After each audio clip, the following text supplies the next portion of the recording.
Okay, good evening, everyone. Welcome to the Conscious Contact Speaker Group of Doylestown, PA. My name's Ron. I'm an alcoholic. How you doing? It's a 1-hour speaker meeting. Quick announcement. I guess we're up against the Liberty Bell Roundup today, so that's a big chunk of our audience. So be mindful, have fun. We got a ton of food. We have to set this up afterwards. We have a weird setup with these tables. The church has a function, so this is not our normal setup. Bear with us. You know, it is very uncomfortable for all of us to be mixed around and jammed in here. Luckily, we have a night like that. Nick's going to come up here and share. Have some fun.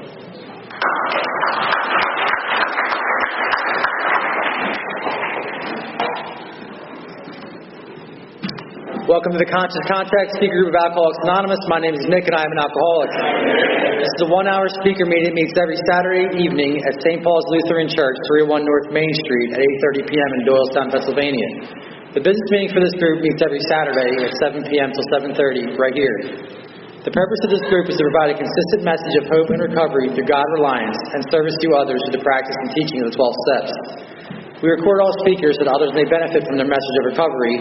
If you wish not to be recorded, simply ask. This is an open meeting of Alcoholics Anonymous. The group would like to welcome everyone, especially newcomers. Is there anyone new or from out of town who would like to introduce themselves with their first name? All right. Are there any announcements from the floor for the good of AA? We have meeting lists and big books on easy terms. Please see myself or any home group member after the meeting. If you cannot afford a big book, the Conscious Contact Speaker Group will give you one at no charge. Anyone willing to make donations for the purchase of big book and CDs to help those who can't afford them can put donations in the jar on the table marked Big Book and CD Donations. If you'd like a CD of any speaker, past or present, please see myself or Ron before or after the meeting. They're available free of charge. And with that, we have Maggie to come up and read the AA preamble.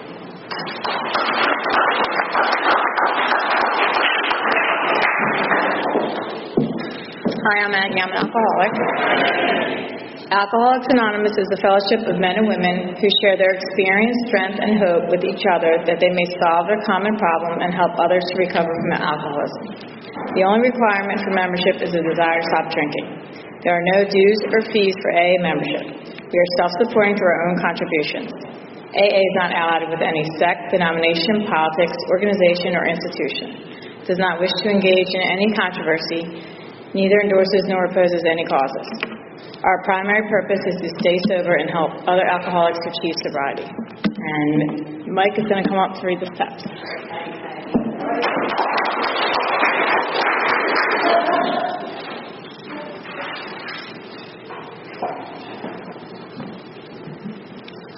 Hi, my name's Mike. I'm an alcoholic. AA 12 Steps of Recovery. 1. We admitted we were powerless over alcohol, that our lives had become unmanageable. 2. Came to believe that a power greater than ourselves could restore us to sanity. 3. Made a decision to turn our will and our lives over to the care of God as we understood Him. 4. Made a searching and fearless moral inventory of ourselves. 5. Admitted to God, to ourselves, and to another human being the exact nature of our wrongs. 6. We're entirely ready to have God remove all these defects of character. 7. Humbly asked Him to remove our shortcomings. 8. Made a list of all persons we had harmed and became willing to make amends to them all. 9. Made direct amends to such people wherever possible, except when to do so would injure them or others. 10. Continued to take personal inventory, and when we were wrong, promptly admitted. 11. Sought through prayer and meditation to improve our conscious contact with God as we understood Him, praying only for knowledge of His will for us and the power to carry that out.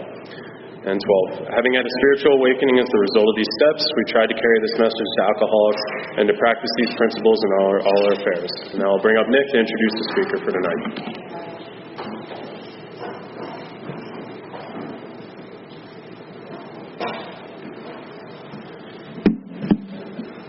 We have a 7 tradition which states every AA group ought to be fully self-supporting, declining outside contributions. At this time, I'd like to pass the baskets. We have no dues or fees, but we do have expenses. This group provides many services.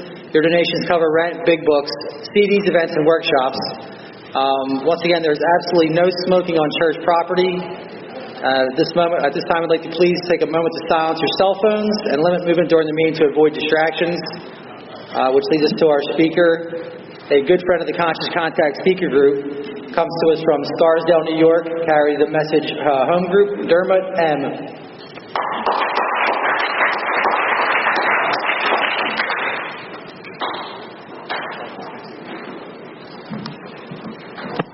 Hi, everyone. My name is Dermott. I'm an alcoholic. Thank you guys for having me here tonight. Thanks for being here. Heard you got a big speaker not too far away from here. Might be a little bit too late. You might be stuck with me, so I apologize for that. My sobriety date is February 14th, 2014. I have a sponsor. Carry This Message is my home group. My sponsor has a sponsor. I sponsor guys. They sponsor guys. And it's a beautiful thing how this Alcoholics Anonymous thing works. Whenever I get up to the podium, I have no idea what I'm going to say. The one thing that I can tell you guys is that I'm going to do my best to speak the truth. And I say do my best because sometimes I don't really know what the truth is. But I'll be as honest as I can. I love Alcoholics Anonymous. I really do. It's the greatest thing that has ever happened to me in my life, by far. Everything that's good in my life today is a direct result of Alcoholics Anonymous. Not just showing up, but being a member.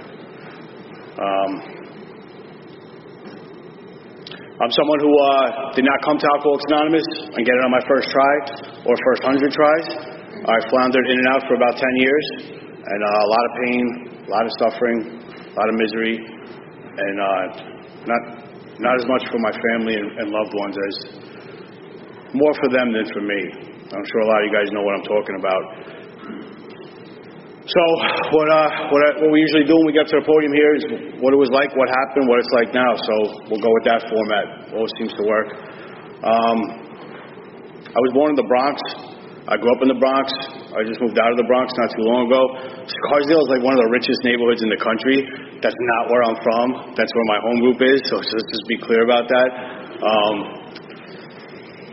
I grew up in a pretty low-income neighborhood. My parents are Irish immigrants. Some of the greatest people you could ever meet. I have a brother and a sister. I grew up in a fifth-floor walk-up, and every day on the way to school, the game I would play with myself was which floor is my father going to be passed out on? You know, how far up the stairs did he make it last night? And I hated that, you know. So I was introduced to alcoholism or alcohol, whatever it is, at a young age. Watching my father, watching what he did to my household, watching what he did to my mom, watching what he did to us, watching what it did to him. And from a very young age, I said to myself, I'm not going to do that. That's not going to be me. And I meant it. And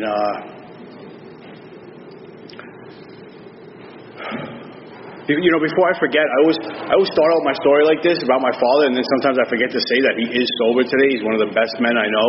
He's one of my best friends. We're very close. We're business partners. I'm with him every single day. And he's someone that did not come to Alcoholics Anonymous, got sober, lives a good life. He's a good man, does a lot of good things for a lot of good people. He just didn't have to do what I have to do. You know, I know my truth today. And so from a young age, alcohol was something that I swore I'd never do, right? I saw what it did to my family. I saw what it did to my father. I was not going to go down that road. And I still remember my first drink, my 14th birthday. I hit a buzzer shot at a basketball game. The older kids said, come hang out with us. So I did. They're all hanging out, having a good time. And they put a can of Budweiser in my hand. And the thought didn't come into me about my father, about what it did to my family, about this or that. The thought just came to me that I want to fit in with these kids, so let me try it. And I took that first sip, and something changed. You know, I never knew that I was different on the inside. I never knew that I was maladjusted to life, as you say. But after I took that first sip, I felt whole, right? I felt like everything was okay. And I'm not someone who drank alcohol to be funny or to talk to girls or to have friends. You know, I'm one of those guys that has a personality when I don't drink, and when I do drink, I'm just like a recluse. Like, I just like to disappear by myself. And but when I took that first sip of Budweiser, man, something happened. Something that I chased for the next 20 years. And you know, alcohol is not the enemy for me. You know, alcohol was fun in the beginning. Drinking was a good time. You know, I didn't start out, you know, I'm telling you, at 15 years old, I was in a detox. I had a lot of fun drinking for the first couple of years. And, you know, the trouble started at a pretty young age, but, you know, I never really made the connection. Like I said, I grew up in the Bronx, and in my neighborhood, it was kind of common for kids to get brought home by the police. It was kind of common for, your parents have to come down to the precinct and get you. And I spent a lot of nights chained to the radiator because I was too young to be put in a cell. And my poor mom, trudging down to get me in whatever kind of trouble I was in. But it was no big deal. For me, anyway. And they talk about this being a progressive disease. And you know what? It took some time. For the first couple of years, I was that weekend warrior. I'd save up my lunch money during the week, and on the weekend I'd go out and get a couple of 40s as they were drinking in my day, and go down to the Parkway and drink with some of my friends. And no big deal. And the progression started, probably when I was about halfway through high school, my sophomore year. It started to, Bill's story says, started to take on more serious proportions, and that's what it did. It started becoming more important to me. Started a couple of nights during the week. And something happened between my junior and senior year that my alcoholism just really took off, like skyrocketed. I was a very talented basketball player. I was getting scouted by Division II colleges, St. John's, a lot of big-name schools. I was really good shooting guard. I won the three-point competition in the Bronx like 3 years in a row. And we had a really good team. I was the minority on the team. They used to call me Wonder Bread. I had like promised, like I was going to go somewhere, like I was going to do something. And my junior year, I sat down with these scouts and my coach, and they told me what to work on the off season, and what colleges were interested, and maybe I had a shot, and everyone was so happy.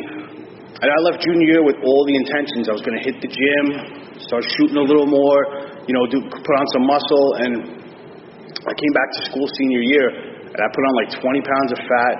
And I had absolutely no interest in basketball. And the tryouts came, and my coach came looking for me in the school. He was also the dean of discipline, my basketball coach, which I got thrown out of the school 3 times and still graduated because of that.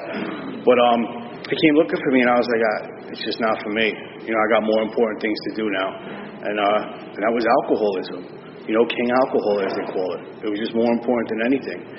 And I was very good in school. My grades, I was very bad behavior. I was, a terrible person in high school. My grades were always good. I was that kid who never took a book to class, but always passed the test. I was a kid who never took out a notebook to take notes, but always remembered what the teacher was saying. And when it came to taking tests, it used to drive my teachers crazy because they really, I don't want to say hated, but they disliked me because I was a disturbance and a nuisance. And then they would give a test and I would ace it, And I took the SATs. I did very well. I know my friends are, applying to colleges and getting into good schools, and their families are happy. And I tell you, I did not apply to one college ever in my life.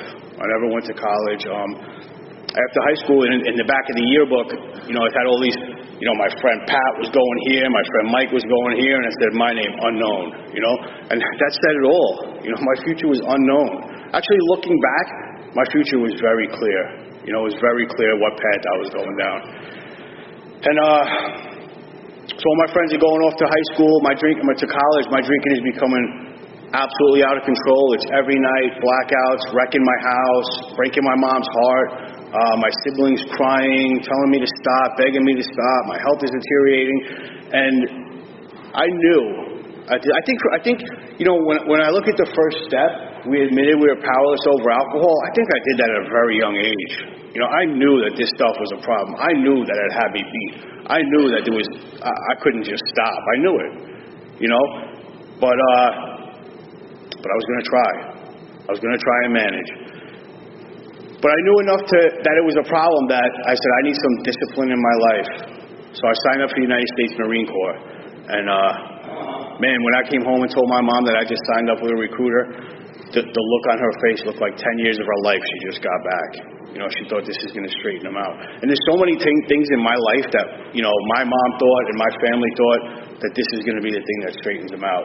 And this was at, 18 years old. And, I got sober at 37 years old now. I got sober at 32. So she had a lot more misery ahead of her. But I signed up for the Marine Corps. I went through this ROTC training. I had this recruiter. He was really mean, man. This guy, Staff Sergeant Castaneda from down on Fordham Road. And he was a mean dude. And we went through all this training, and I was shipping out. And I said to my family, I said, before I leave, I'm going to spend my last night with you guys. And I meant it. We had to go on a away party like 3 days before, which was out of control. And I told my mom I'm going to spend tonight with you guys. And I said, but first I'm going to go say goodbye to my friends one last time. I went down to Katona Avenue in the Bronx where they all hung out, and I went into the bar to say goodbye, no intentions of drinking. And somebody said, hey, have a vodka and cranberry before you go. And I said, okay. And again, my intentions were, I'll have a vodka and cranberry. And if you guys have what I have, you know what comes after a vodka and cranberry. Another vodka and cranberry. And next thing I knew, there was beepers in that day. My mom's texting me 911 or beeping me 911. And I said, I'm going home after this one. I'm going home after this one. It's 7 o'clock. It's 8 o'clock. It's 9 o'clock. It's 10 o'clock. It's the blackout. Right? No idea. And I'm leaving, shipping out from the Marine Corps at 4 a.m. Staff Sergeant Castaneda is going to be at my house. And I wake up and I'm in central booking down by Yankee Stadium, locked up. No idea how I got there. And I call over the jail guard. I'm like, listen, I got to get out of here. I'm going to the Marine Corps. And I'll never forget the look on this guy's face. He looked at me like he couldn't believe I was serious. And he goes, young man, do you know why you're here? And I said, no. I said, I have no idea, but I know I got to go. I got to leave. And he said, sir, you're being charged with attempted murder. And I remember my heart just stopped beating. What happened? And to this day, I really don't know exactly what happened, but I do know from, other people telling me and little recollections coming back that I did try to take someone's life. And through the grace of God, that person did not get hurt. And I was facing some very serious charges, some very serious jail time. And mommy and daddy came, and they paid for a lawyer, and they bailed me out, and the lawyer told me to cop out to 1 to 3 years. And I said no, and I went to court, and I went to trial, and I ended up pleading down to a lesser felony, and I got 5 years probation. And I have a felony on my record today because of that. I remember calling up the Marine Corps and calling Staff Sergeant Castaneda and being like, listen, I'm interested in coming to the Marine Corps. And I was thinking, I got caught with a weapon. You guys use weapons. Maybe we could work something out. I remember him telling me, young man, don't ever call this number again. And he hung up the phone. And I don't say that to, sound like I'm some tough guy from the Bronx. Even though for a long time, and sometimes I still do think I am, I'm telling you that because I know today that all my actions in the past and sometimes in the present are just out of a scared little boy, trying to be a man.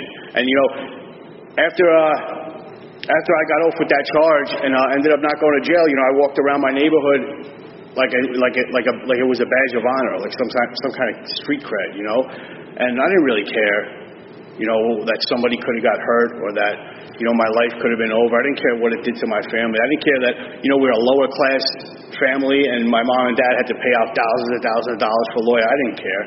I just thought, what are people going to think of me now? They're going to think I'm somebody. And I didn't know what I was going to do after that. I didn't care. All my friends were, finishing up college or in college and doing great, and my sister was in a great relationship, thinking about getting married, and I'm just still the bum on mom's couch. And down in my neighborhood, it's a big union neighborhood. A lot of construction union workers, which is a great job, and all my friends were dying to get into a union. And at a young age, I got into the carpenters union in Manhattan, and I went in through the back door. I came in at top pay and making great money, had a real great connection in the union. And my routine for like the next 4 or 5 years was the same over and over. I'd get on a job, I would do great. They would tell me how great I was, how good of a worker I was. They would have more work for you. And then I'd miss a day. And I would come up with some crazy excuse. My grandparents died, something bad happened. And they would say, okay, no problem. And then I'd miss another day, and then another day. And then I'd start to get paid on a Thursday and not show up any Friday. And then the next thing you know, I can't come Monday either. I'm still out. I started getting the nickname in the union, 3-day Derm, because I would only come to work 3 days a week. And they liked me. The Carpenters Union liked me. So they said, we'll give you a shot. We'll send you up to rehab. You can straighten yourself out. and come back. We'll have some work for you. And when I go to rehab, I'm like on the rehab honor roll. You know, I do very well in rehab. They tell me make my bed, I make my bed. They tell me come down to the meeting at 7:30 a.m. I'm there at 7:25 a.m. They tell me to make the coffee, I make the coffee. They tell me clean the pots, I clean the pots. You know, but once I get out, I have absolutely no hope. Every time in rehab, they would come in and they would say, you know, they would give you those statistics. You know, 1 out of 4 of you ain't going to make it, or 1 out of 30 of you is going to make it, whatever the statistics is. I remember looking around and being like, I feel bad for you guys because I'm going to make this, you know. And this was around the time that I started wanting to be sober. You know, I really did. I didn't want to live this way anymore. But this went on, the same cycle. I'm not going to bore you with it. I went to the Carpenters Union, I went to the Steam Fitters Union, I went to the Iron Workers Union, I went to the Laborers Workers Union, and every time it was the exact same. Start doing good, send you to rehab, come out of rehab, mess up, you can't be in this union anymore. And I didn't know what was going to change, man. You know, I really didn't. They talk about this disease being cunning, baffling, and powerful, and man, it really had me. It really, really did. And when I was a young boy in the Bronx, the two things that I wanted to be was a Marine and a firefighter. That was my dream. So somewhere in my drunkenness, I took the fire department test, the written test, and I scored well on it. And I got a call one day to come take the physical. And I took the physical and I did really well on it. And one day when I was in really bad shape, you know, because the list lasts a long time, they called me and they said, hey, we got a class going into the academy. We want you to be in it. And now I was already introduced to AA at this time. I wasn't sticking around, but I was introduced. And as soon as I got that phone call, I said, I need to clean my act up. I'm going to go to AA. And I went and I did those things they told me. I got a home group. I got a sponsor. I sat up front. I got a commitment. I got active. But I really couldn't stop drinking. And I couldn't figure it out. I couldn't figure out why everyone else was staying sober and being happy. And I just couldn't do it. And I go into the fire academy, and I'm really trying at AA, man, or so I think. I'm really trying my best. And I'm in the academy a couple of weeks, and I'm white-knuckling it, and I'm not drinking. And I start getting close with these guys, and they're all going out at night, you know, to have a couple of drinks every time we pass the test. And I say, no, I can't go. And I tell them all I don't drink. I don't tell them I'm an alcoholic. I just say I don't drink. And I'm staying away from them, and I'm calling this guy Brian, who was my sponsor in theory, but I'm giving him like those half-truths, you know, telling him certain things but holding other things back. And I tell him one day, I say, you know, the guys are going out. It's toward the end of the academy. I said, I'm going to go with them, but I'm not going to drink. And he says, all right, do what you got to do. He says, just call me. I'm here if you need me. And I remember going down to the bar, the big bar in the neighborhood, and they're all there, and they're having a good time, and they're drinking. And I'm standing in the corner of the bar like this, looking at them. Like, I want to be here so bad, but I hate you all. You know, I'm miserable. I can't drink. I have no drink. I'm not me. And I remember staying out for a couple hours and telling them I got to go. And I go home, and I pull my car in the driveway, and I call my sponsor, and I tell him all happy, hey, I had a great time. I didn't drink. And he says, good man. He says, go to bed, call me tomorrow. I remember backing my car into the driveway, and then suddenly, right, the thought came, I could have a drink or two with them. And I drive my car down McLean Avenue, and I pull up to that bar like they're about to close. I fly up, throw the door open, I run in, and I order a pint of vodka and cranberry, and I smash it down. And it was like, wow, now I'm here.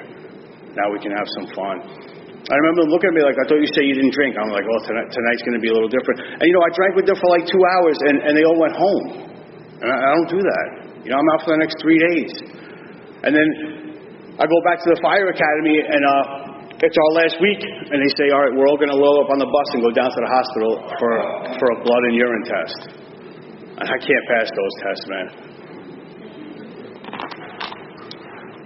And we pull up to the hospital, and they say, this is the last chance if anyone wants to tell us something. And I call the guy aside, and I say, hey, I can't pass the test. So they turn the bus around on my account. They try to cover it up. They try to hide it. But now I'm under the microscope with the fire department. And a week or two goes by. They put me on this probation. They want me to attend these classes and see a therapist and all this stuff. And I go to meetings again. I'm telling my sponsor what's going on. I'm white-knuckling it. And again, I start drinking. and I just can't understand it. You know, I got this great job, my dream job on the line, and I just can't stop drinking.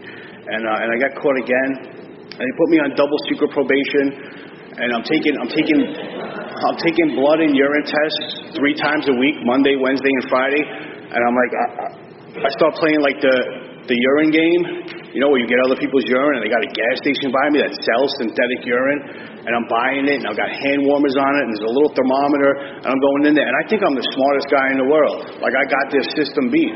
And I'm doing real good because I'm passing every test. You know, and then the EAP comes up to me and says, listen, you've been passing every test for a couple months now. He said, we're going to change it. You're only going to go 2 times a week, Tuesdays and Thursdays. I said, all right, so I'll go on Thursday. He said, no, today's Tuesday. Why don't you go today?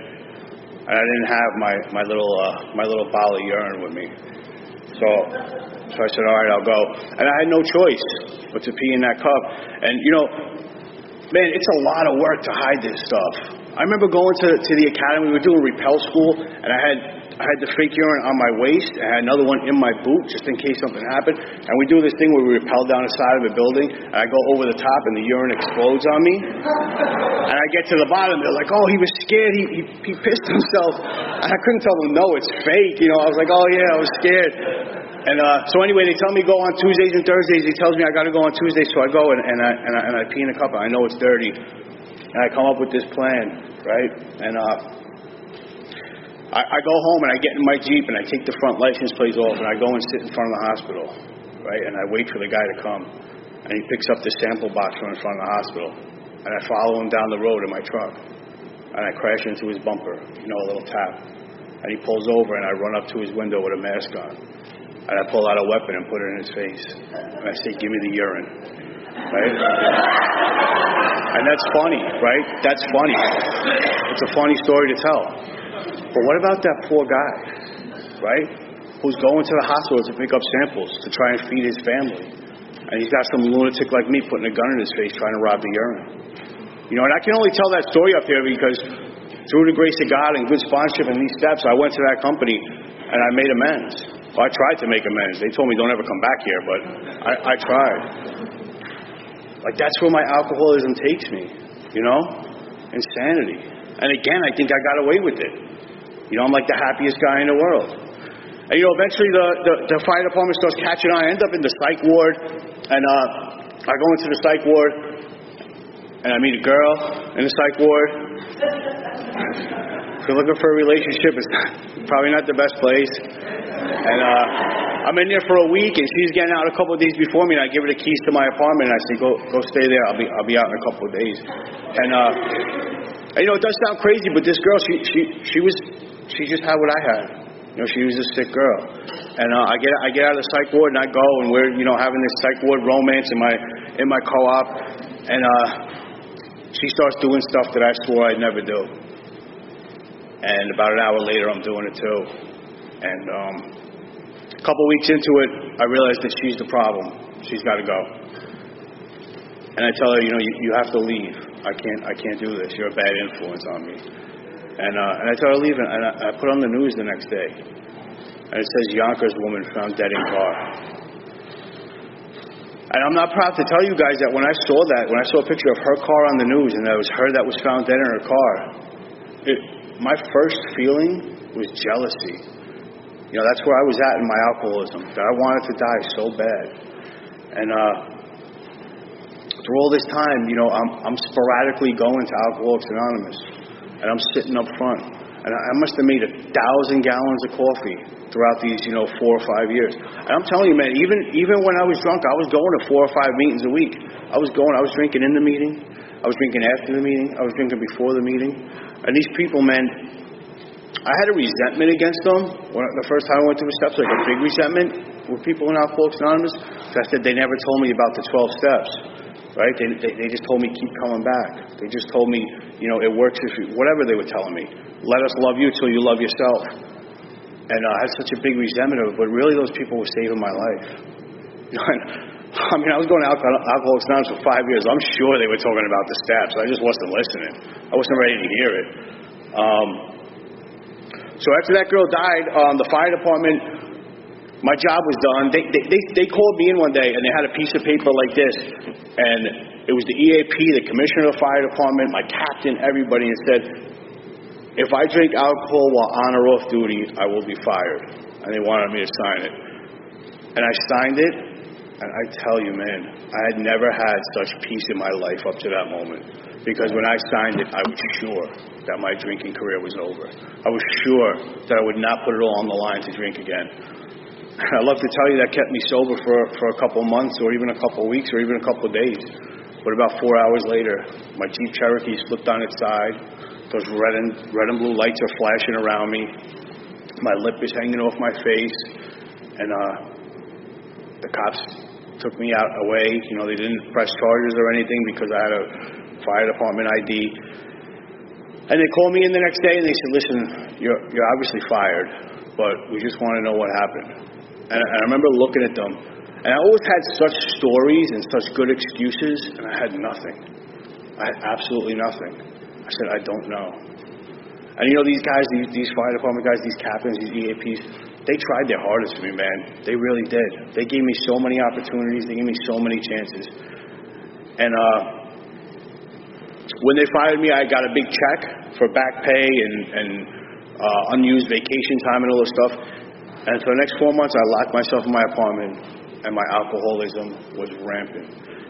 And I remember my mom, who's like a 4'5" Irish saint, used to come by and slide notes under my door and leave food outside my door.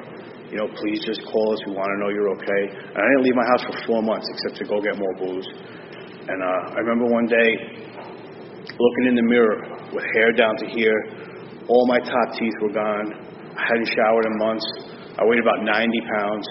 I remember looking in the mirror and thinking, I just want to kill myself. I just want to die. And the second thought I had was, why don't you go to Alcoholics Anonymous? And immediately after, the thought was, Alcoholics Anonymous just doesn't work. And I really, really wanted to die. And thank God for some reason that thought won out. Why don't you go to Alcoholics Anonymous? So I called up a friend of mine, and he picked me up, and I went to a meeting. And after the meeting, I did not feel any better. And I went to another meeting. And after that meeting, I did not feel any better. And I'm still thinking about going home and killing myself. And this guy came up to me after the meeting, and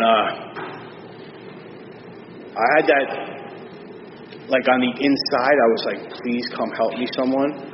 But as soon as he started walking towards me, I said, listen, buddy, I see what you're doing. I know you're trying to help, but you can't do anything for me. And he started asking me a few questions, which I didn't like. And I told him I've been going to Alcoholics Anonymous for a long time. I told him that I made thousands of gallons of coffee. I told him I set up hundreds of chairs. I told him that I had sponsors. I told him I had home groups. And I told him it just doesn't work. And he said, all right, no problem. I'll leave you alone. And he started to walk away. And this guy turned around. And he said something that changed my life forever. He said, so, you're telling me that Alcoholics Anonymous doesn't work. So obviously you've done the 12 steps. And I looked at him. I was like, no. He's like, well, how do you go to a 12-step program and not do the steps and expect it to work? And my mind was blown. Absolutely blown. Right? And I make this analogy today. It's like me going to the gym today and looking at the treadmills and looking at the weights. And then looking in the mirror and wondering why I'm not getting all jacked up. You have to do this stuff. And this guy asked me if I wanted to feel better. He told me he knows how it feels and he has a way out. He has a solution. And he invited me to his house the next day. And he had 2 big books there, which I read in rehab. I didn't think it was anything special. I didn't really like it. But I sat down with this guy and he started explaining to me what it means.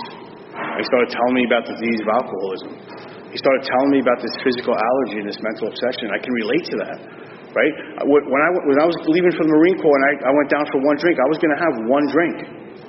But then the physical allergy takes over. And when he started talking about this mental obsession, you know, my mental obsession is, I never woke up in the morning and said, I can't wait to drink today, I can't wait to drink today, I'm going to drink today, I'm going to drink today.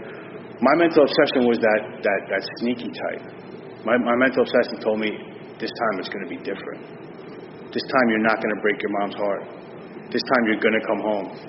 This time you're not going to drive. This time your girlfriend's not going to find out. This time. And it always won out. And I sat down and I started going through these steps with these guys. And I wrote a 4-step with them. And like I said, I grew up in the Bronx, and we had a saying in my neighborhood that you don't talk to anyone about anything, anywhere, anytime. And I had this little bit of willingness, and I sat down and I wrote everything that I never told anyone down. And I shared it with this guy. And we started looking at character defects, and we made a list of people I had harmed. And I went out and I started making amends.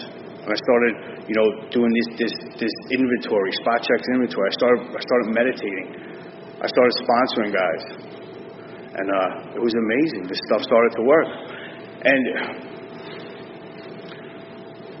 a lot of times, I had this sponsor, this Irish guy, and he used to tell me, when I started working with him, he told me that I didn't have a spiritual experience, but my ego did. And that's where I was at that point. I was about 2 months sober. I was armed with the big book. It was my weapon. I was going up to meetings, catching guys outside with 25 years sobriety, telling them that they're going to die because they wrote the 4-step the wrong way. Right? I'm catching guys outside, and I'm showing them my highlighted big book and telling them how they're all wrong. And I'm sponsoring a ton of guys, and I'm telling them what to do. And I think I'm like, in the running for the president of Alcoholics Anonymous. And I remember the old timers looking at me like, kid, go away. Just go away. And I remember being so adamant that I had it all figured out because I learned the big book very well, because I could quote it, because I could sound good in meetings. And I was sponsoring this kid, and he told me, he said, I got to go to the dentist, and I'm afraid because I had a problem with pain pills in the past. And I had great directions for him. You know what any sponsor would say? Tell the dentist, you have a problem with pills, you get something else for you, I'll go with you if you want, the whole thing. And then 2 weeks later, I had a dentist appointment.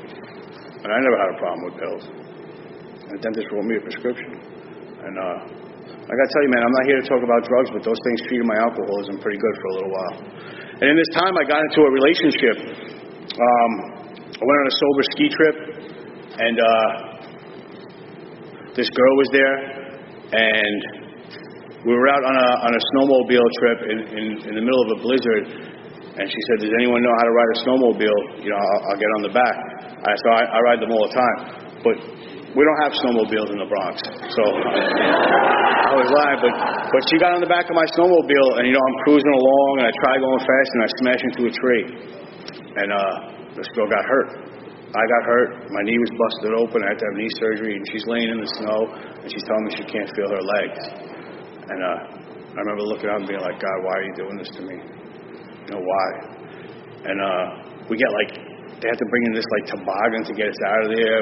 We ride 2 hours to a hospital, and we're both really banged up. And I remember cursing God. How could you do this to me? How could you do this to this poor girl? I'm doing all the right things.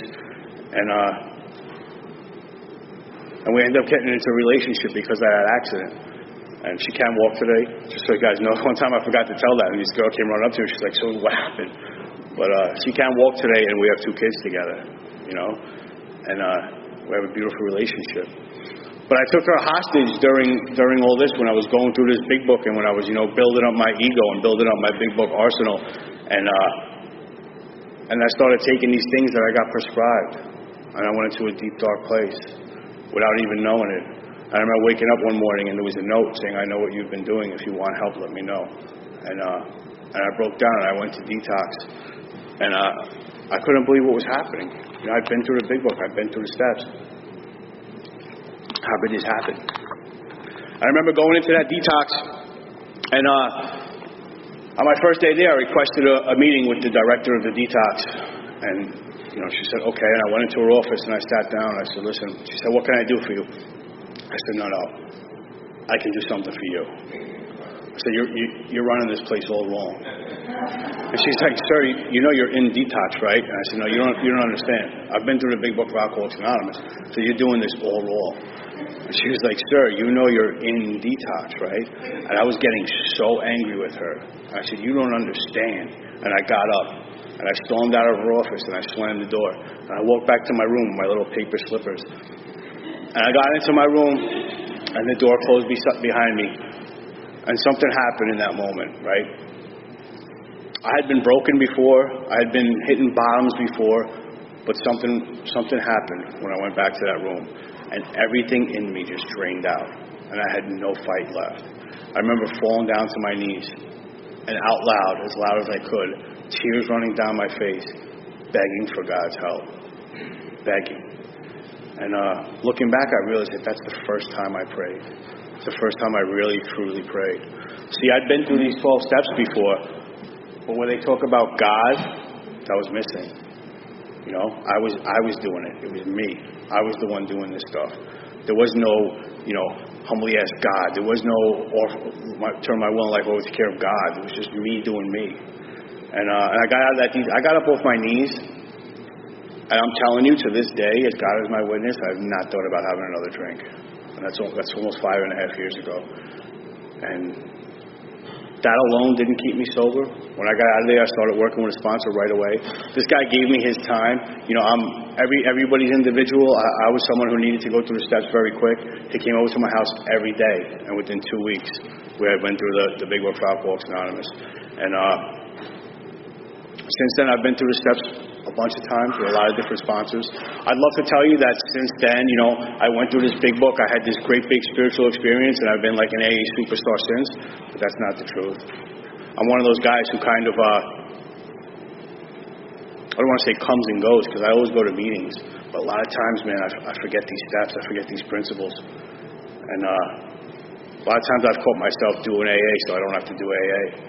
That means showing up to the meetings and making the coffee and setting up the chairs and being like a home group all-star, but forgetting to put these principles into my life. And I'm not proud to admit that, but I am. I'm someone who, at about 2 years sober, my son was born, and I got another job. I started working a lot. Started getting that financial insecurity, and my wife was home with the kid. And he was born, and I just got all this fear built up inside me, and I wasn't telling anyone. I'm 2.5 years sober now, 3 years sober. I'm like an old timer in AA. I don't need to tell no one about my fears. And it hit the fan again. And I call some guy and I say, I don't know what to do. I'm doing everything right. He said, well, are you praying? I said, no. Are you meditating? No. Are you helping other people? No. When was the last time you took a meeting into a detox? A long time ago. So you're really not doing anything.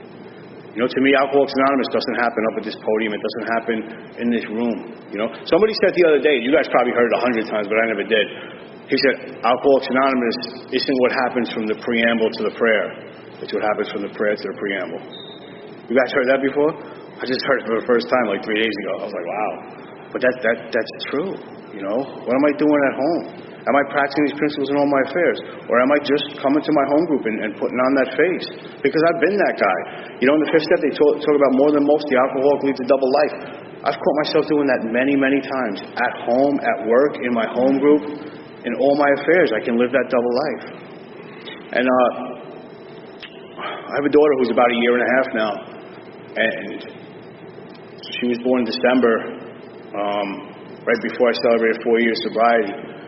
And my wife wanted a second kid, and I was like, yeah, I don't know, maybe, whatever. And next thing I know, she's pregnant. And this little girl's born. And I'm like kind of doing AA when she's born. And when she's born, I've never shared about this from the podium. I don't know why it just came to me. When she was born, she came home from the hospital and she disrupted my life. I had things were going okay. My son was like a little boy now where I could play with him and bond with him. And I was in a good schedule with my meetings and sponsees and work. And this little girl comes in and disrupts everything. And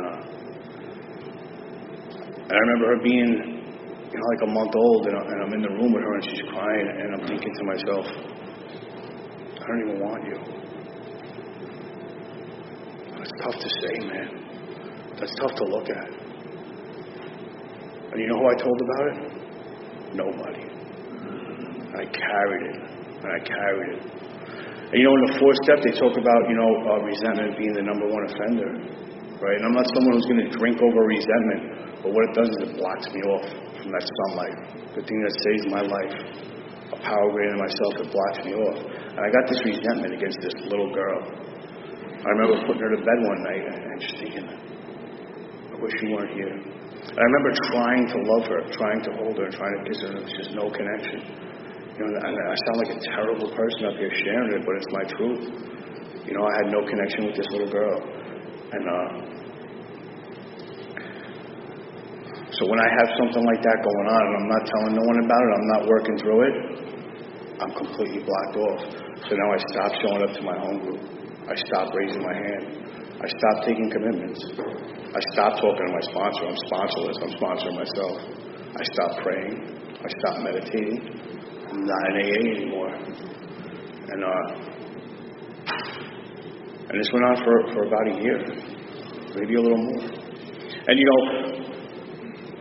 when my daughter was about 4 or 5 months old, something happened, and we started to get that connection.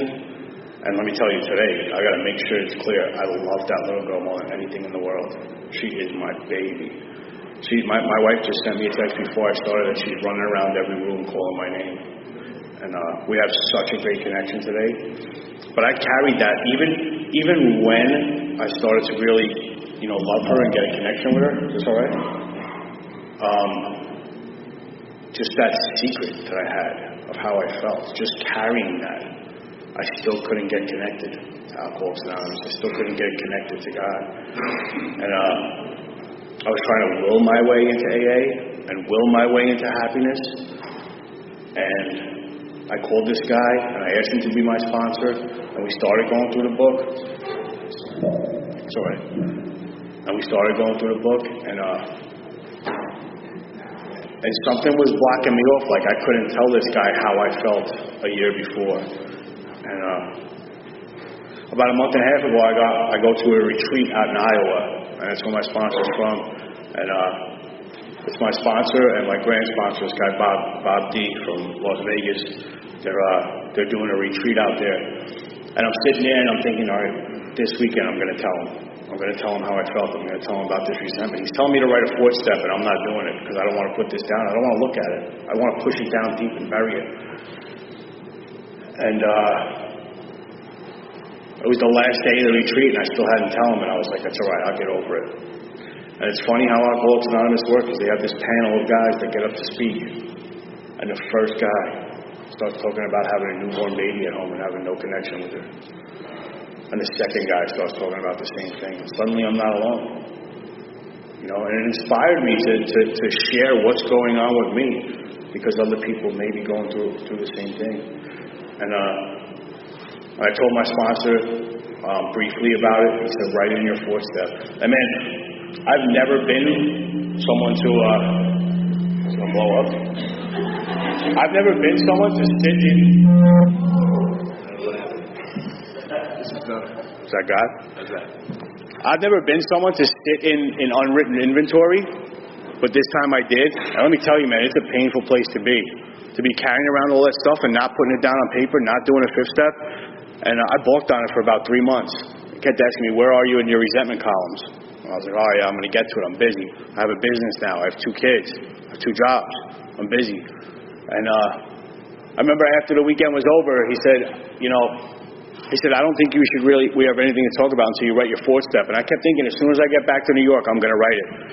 And I'm at the airport, and the guy, Bob Darrell, walks in, and we're sitting there, and his flight's delayed, and my flight's delayed. And I'm starting to tell him about sitting on my 4th step. And he says, why don't you write it right now? I was like, we're in an airport. And he's like, his flight was leaving. He's like, just write it. I remember pulling out a notebook and starting to write. And next thing I know, I look up on the screen, my flight's delayed another hour. Then my flight's delayed another 2 hours. Long story short, my flight didn't leave till the next morning. I had written my whole 4th step that night. And I called my sponsor. We did a 5th step. Looked at 6 and 7. Made another list of people I had harmed. Started making amends to those people. I remember when I started writing my amends list, I was like, I really don't owe any amends. And because I completed my life. I had 108 resentments on my previous inventories. And I went and made amends to all those people. And I really went deep into inventory, and I found some harms that I did that I really didn't realize. And I've started to make amends to those people. And let me tell you, man, this is about a month ago, and I thought there was no way I could get out of the hole I was in. There's no way to see out of the darkness. And it's so amazing that all I got to do is take these 12 steps. right? All I got to do is reach my hand out and help someone else. All I got to do is be honest with someone. My life today is absolutely incredible. It really is. But like I said in the beginning, it's all thanks to Alcoholics Anonymous. The relationship I'm in. When I go through these steps, right, my first step, I get it. I'm powerless over alcohol. My life's unmanageable. I still try and manage it all the time. I fail miserably, but I try to manage it. A power greater than myself can restore me to sanity. I never really got that step until I started looking back, right? I look back at that fire department, losing that job. So angry over it. One of the best things that ever happened to me, because it put me in enough pain to start doing something about my alcoholism. Smashing that girl into a tree and almost paralyzing her. One of the worst things that ever happened to me. I have 2 beautiful kids with that woman today. Right? Not being in the Marine Corps. One of the worst things that ever happened to me. Look what happened. Look where my life is today. It's all a result. And I can think about step 3 all day long, and I try, man. I try to think about step 3 as much as I can throughout the day. I hear in AA meetings, I've taken my will back. I got to be honest with you guys. I don't think I've ever completely surrendered my will. What I do is on a daily basis, I try to align my will with God's. I ask, what would He have me do? I try and live my day like someone's watching me. You ever try to do that? That's not easy, man. It's really not. Pretend like somebody's watching me. Inventory is such an important part of this program for me. When I really look at my 4th step, I've done it in the past where I half-assed it, and I put down something on a piece of paper just to try to impress my sponsor. But when I really sit there and I look at resentments, I was working with this sponsor, right? When I thought I was all spiritual, and he said, all right, now we're going to do the 4th step. I said, I don't need to do resentments. I don't have resentments against anyone. I do inventory every night. I said, all right, that's fine. He said, forget the word resentment. He said, why don't you put down anyone that you think needs to be straightened out a little bit? I was like, whoa. I said, why don't you put down anyone you think that you're better than? Anyone you think they're worse than? Anyone you think is doing something wrong? Anyone that bothers you? Let me tell you, man, I had pages filled right away. And fear, man. Right? What does it say in the big book? Fear is such a small word that has such a big impact. Right? It's the evil, whatever it says, the corrosive, yeah. Fear dominates me, man, on a daily basis, and I don't even realize it. I used to have this Irish guy, Adrian, he used to be my sponsor, and I'd call him and I'd be like, I'm mad at this person, I'm whatever. He'd be like, what are you afraid of? I'd be like, buddy, you're not listening to me. I'm not talking about that. I'm mad at this person, I'm not getting it. He said, what are you afraid of? By the end of the conversation, I realized how scared I was, how scared I've been my whole life.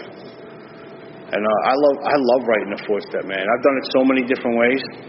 When they do into the sex conduct, I remember being like, I've been with the same woman for the last 5 years. They said, why don't we do a relationship inventory? Why don't we do a conduct inventory? Let's look at your conduct. How are you behaving? How are you behaving at home? How are you behaving at work? And that's where I start to see where I'm living that double life. Right? I can be one person in here and another person at home. You want to know how I'm doing today? Ask my wife. Ask the guys I work with. They'll tell you. Character defects. Not easy, man. I remember being in a meeting not that long ago and some girl said, I got down on my knees to say the 7-step prayer. I got up, my character defects were gone. And that's great, man, but that's not my experience. My character defects are there. One of the cool things about sobriety is, the more work I do in Alcoholics Anonymous, the less stuff that becomes acceptable. Like it used to be okay for me to throw papers out my car window. Now I can't do that. It used to be a little bit of dishonesty used to be okay. Now it makes me feel so uncomfortable inside. And that's great. Like awareness is a blessing, but sometimes it also stops, My amends will never be finished. Absolutely never. I got to hold my little girl a couple weeks ago in her room. I told my son, I was like, well, how do I make amends to my daughter? She was only a little baby. She doesn't know. She knows the energy I was bringing home. And he said, make amends to her like she was a grown-up. And I held her in the rocking chair. And I told her, Daddy, sorry. Daddy loves you so much. And you let Daddy know anything he needs to do to make it right. And she was drinking her bottle and looking up at me. And she stopped drinking her bottle. She looked up. She goes, uh-oh. It was so cute, man. I'll never be able to make amends to my family fully. When my sister was pregnant with my niece, who just turned 6, I was drinking when she was born, and I used to babysit her under the influence.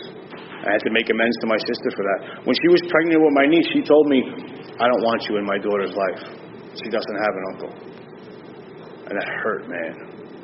Couldn't believe she would say that to me. My behavior, it warranted it. And today when my sister needs a babysitter, I'm the first phone call she makes.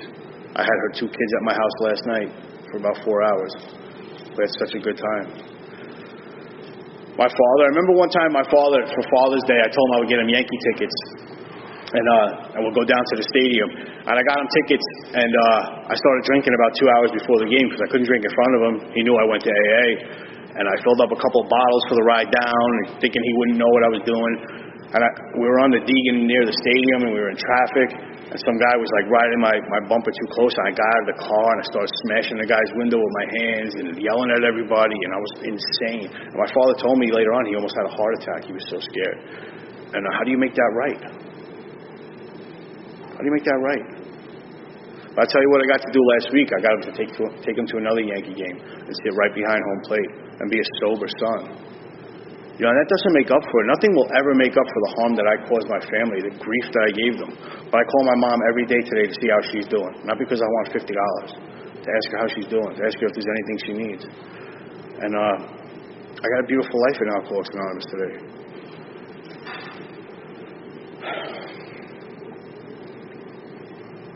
I'll never be able to repay what Alcoholics Anonymous has given me. Absolutely never. I used to have this sponsor, this guy Brian, and every time he shared at a meeting, every time he put his hand up, he would finish by saying, "Alcoholics Anonymous is the greatest thing that ever happened to me." And I used to look at him and be like, "Dude, you are a loser. How can you say that to a crowd of people?" And I get it today. Being an active member. This stuff does not just happen through osmosis, though. I gotta do this stuff. I gotta put it into my life. It's amazing how it works. It makes no sense to me, this program. I'm not some big AA, big shot that, lives all this stuff. I don't. I told you tonight. I don't. Man, I'm a newcomer. 5.5 years sober, that's nothing. I'm very new to these spiritual principles and trying to practice them in my life. And I just know it works. And I'm willing to grow. I want to remain teachable. The most important thing to me right now in sobriety is to remain sponsorable. Because I'm that guy that goes off the rails and starts thinking I got this. And every time I think that, a couple of months go by and I end up calling some guy and say, "I don't know where I went wrong." It starts with the simple stuff. I have a home group. They know, my home group knows that I'm a member of that home group because I'm active. I go to the business meeting. I help set up. I make coffee. I do what I can. And I know what that guy meant. I can tell you today, honestly, that Alcoholics Anonymous is the greatest thing that has ever happened to me. So, I'm out of time. I want to thank you guys for having me tonight. And good night.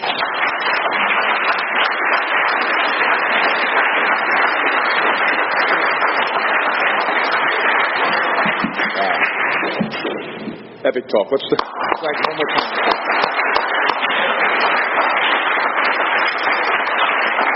Sorry about the sound system going out on us. It's not our usual sound system, not our usual setup.